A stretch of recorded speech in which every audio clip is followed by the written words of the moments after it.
Barioba, Evo Tedo, Amemara Moto, Obemariso, Ukiriso, Guadameriso, Amenaswega,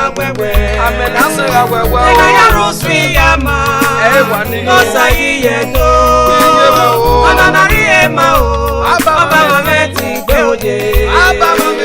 Mana osanu koge ba abala konu nei baro oniya na wa wedo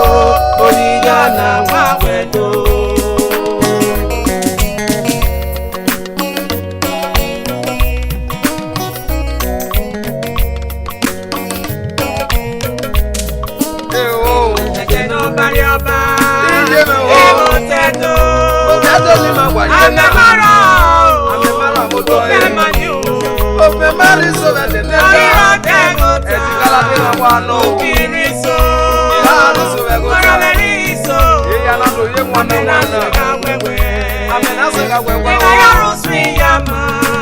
Nosa Yedo, Ananariema, Abameti, Beoje, Mana osanu koge ba abala konu nei baro oniya na wa wedo